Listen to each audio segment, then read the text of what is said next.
Way to get the UK's public finances from the red back into the black. Well, everyone agrees cuts will have to be made in public spending, but how deep should they be and when should they start?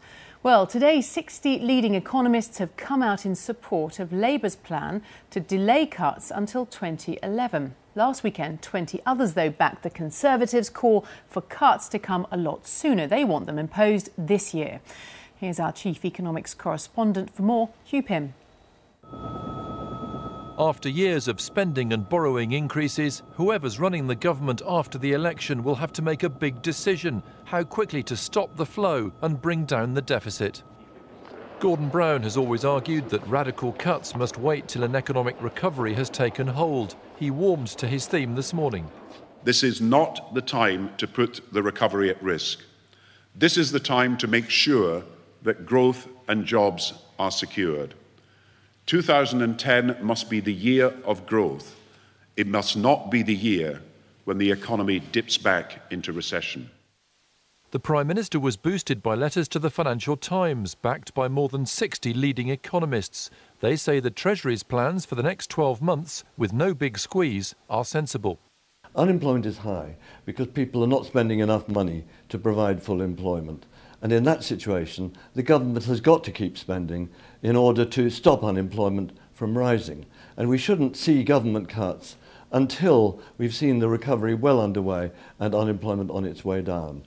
That came as a riposte to a letter in the Sunday Times, signed by 20 other economists arguing for more radical action to bring down the deficit. I think that the economists who've attacked it have done so on the basis that they actually don't think that there's real scope for the private sector to recover. I think that's wrong. I think low interest rates and easier credit will help the private sector to recover, whereas if the government is borrowing all the money that is available, then that actually will get in the way of a real and sustained recovery. The Sunday Times letter was seen as supportive of Shadow Chancellor George Osborne's call for a more ambitious deficit reduction plan. Today, the Conservatives argued that business leaders, as well as the 20 economists, also backed their position. Whoever walks through the door of number 11 Downing Street after the election has some critical decisions to make, and in doing so will draw support from some economists. Those decisions on how quickly to bring down borrowing will affect the livelihoods of millions of people across the economy. Hugh Pym, BBC News. Well, Hugh joins us now. Hugh, what's your sort of continuing assessment of this? How significant is this, really? Well, Katie, it's a very, very significant debate in the run-up to the election and beyond. These two issues: how do you sustain the economy and help it come through a recovery, and how do you deal with this huge government deficit, one of the biggest of any industrialised nation?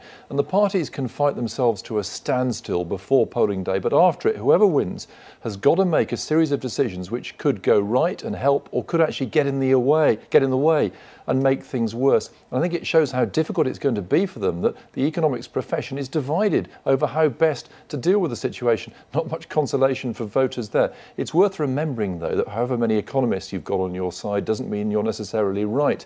Back in 1981, Geoffrey Howe, the then Conservative Chancellor, wanted to go ahead with a tax-raising budget just as the economy was coming out of recession. And 364 economists wrote saying what a bad idea it was.